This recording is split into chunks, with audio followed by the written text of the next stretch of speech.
And one thing I was thinking about as you were speaking, the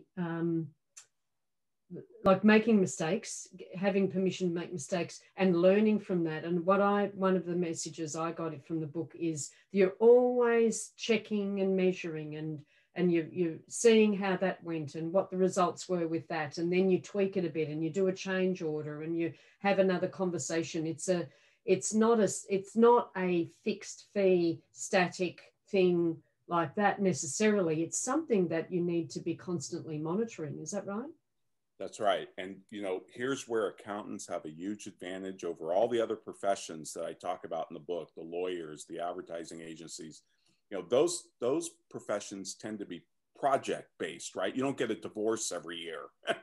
So you're not going to your divorce, but we have this evergreen revenue. They need taxes every year. They need their books done every year. They need us to work with the accountants to get the taxes ready. They have compliance needs every quarter, year, whatever it might be. We have this evergreen revenue, and that's fine. We kind of know what that is. We know what to expect with it, but that doesn't mean that we still can't have an annual value conversation that is all about, okay, what are you trying to achieve in the next year? Maybe they want to expand their business. Maybe they want to get some type of financing. Maybe they want to bring in a partner. Maybe they want to sell a chunk of the business, whatever it might be. Our customers are humans. They're not snapshots in a time and place. They're videos, they're moving, they're dynamic, they're constantly changing. Their goals and aspirations and dreams are constantly changing. And if they're a good customer, heck yeah, we should be meeting with them at least once a year to talk about what their goals and objectives are for the upcoming year. And that's the basis for doing the value conversation every year, which we can do because it's such a natural fit with the cycle of our work. And with scope creep, you were mentioning before, another point that I recall in the book was someone was giving an example of when a client asks you for something, a set of reports. I need some financials. I've got to go to the bank.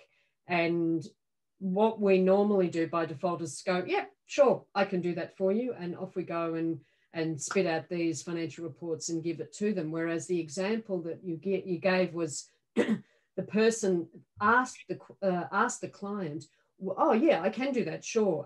What do you need it for?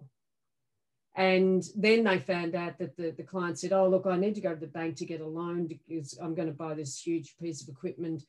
And that's going to, the growth is going to, explode. I'll be able to add $500,000 a year or something to the turnover. And it completely changed the conversation. And they realized the person that, the bookkeeper who was being asked to deliver the financials realized the value was more than just the 10 minutes that it was going to take to put that together. It was really had much more value than that.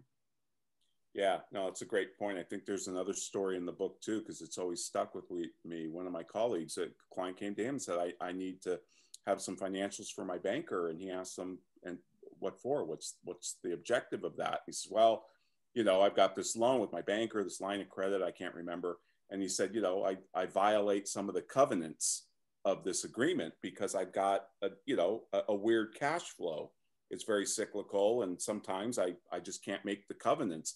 And what the customer said, what I'd really like for you to do is have a conversation with my banker and explain my cash flow issues to him, because if my banker has a good relationship with my accountant, I'll sleep better at night.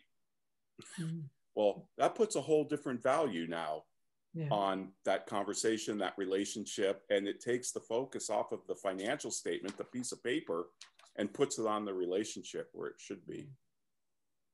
It's a sad story, but just parenthetically, here in the States, and I think it's the same in Australia, you've got these government programs to help businesses through COVID, right? Whether it's you're giving them loans or subsidies or whatever. And we've spent trillions of dollars on this as a country. And one of the things that we've learned watching accounting firms interact with their customers is they don't know who their bankers are. They don't have a relationship with their clients' bankers. That's terrible. That's terrible. They should know their banker, their insurance people, their lawyer, their, you know, accountant. They should know everything. And they didn't even know the banker. Mm. Yeah. Interesting point.